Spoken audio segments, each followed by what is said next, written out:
નમસ્કાર, YNN ન્યૂઝમાં આપનું સ્વાગત છે। સમાચારમાં વાત કરીએ। અટલાદરા વિસ્તારમાં શ્રી બાલાજી સ્કાયરાઇઝનો વિરોધ કરવામાં આવ્યો હતો। સુવિધા નહીં મળતા વિવાદ ઉઠતા વિરોધ વ્યક્ત કરવામાં આવ્યો હતો।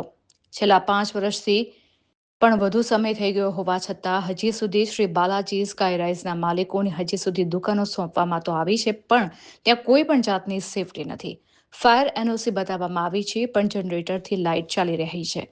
તો ફાયર એનઓસી કેવી રીતે અપાય? જ્યાં પંપ ચાલે છે ત્યાં કોઈ પણ જાતનું ડીઝલનું કનેક્શન પંપ જોડે નથી।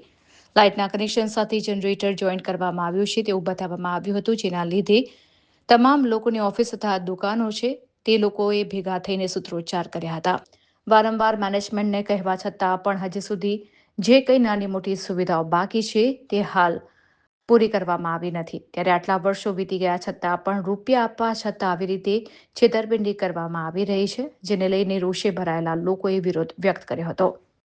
આ સાથે જ પાણીનો વાલ્વ ખોલ્યા પછી પાણી તરત જ બંધ થઈ જાય છે તેવી ફરિયાદો પણ ઉઠી રહી છે।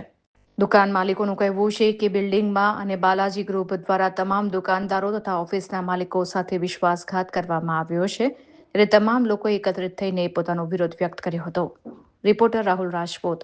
અને નોટરી સમક્ષ એમણે દસ્તાવેજ કરીને અમને આપી દીધો અને ઓરિજિનલ દસ્તાવેજ જે હોય રજિસ્ટર સ્ટેમ્પ એ એમણે બેંકમાં જમાઈને રોકડા કેશ કરી દીધા છે, તો એ બાબતે કાર્યવાહી થવી।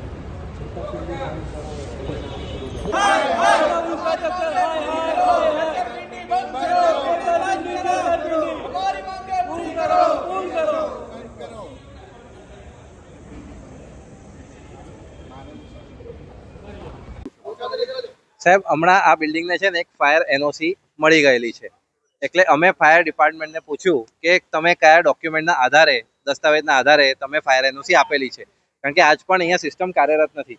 તો પહેલી વખત ફાયર ડિપાર્ટમેન્ટે 9/6/2024ના રોજ એનઓસી આપી।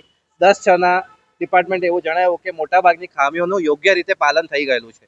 એટલે અમે પાછું ડિપાર્ટમેન્ટના મોઢામાં આંગળી નાખીને પૂછ્યું કે કઈ ખામીઓ હતી જે બાકી હતી ને પૂરી થયેલી છે। એટલે ડિપાર્ટમેન્ટે અમને 4 ખામીઓની લિસ્ટ આપી। અમે પાછો એક અરજી કરી। એ અરજીમાં અમે પૂછ્યું કે તમારી ખામીઓની લિસ્ટમાં એક પાછળ ઇમરજન્સી સ્ટેરકેસ બાંધવાની પણ રિક્વાયરમેન્ટ હતી કે નથી।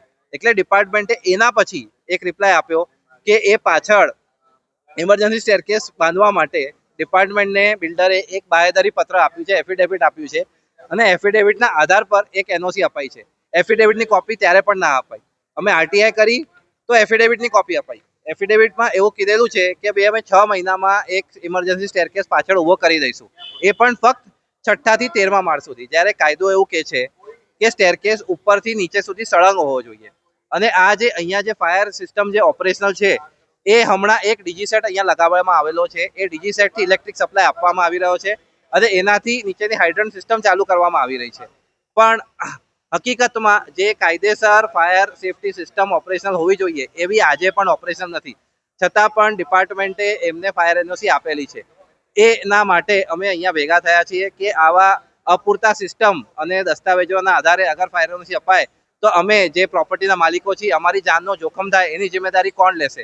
તંત્ર એવું કહે છે કે આની જિમ્મેદારી બિલ્ડર અને ઉપયોગકર્તાઓની રહેશે, પણ જ્યારે ચકાસણી કરવા માટે આવે ત્યારે તો એમની જિમ્મેદારી થાય કે બરાબર રીતે ચકાસણી થાય સિસ્ટમની અને બરાબર અમલ થાય।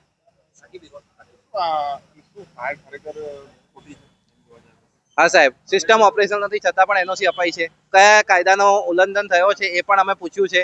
અમારી પાસે લિસ્ટ ઓફ કાયદા છે જેનો ઉલ્લંઘન થયો છે, પણ તંત્ર એના પર કઈ કાર્યવાહી કરવા માંગતું નથી।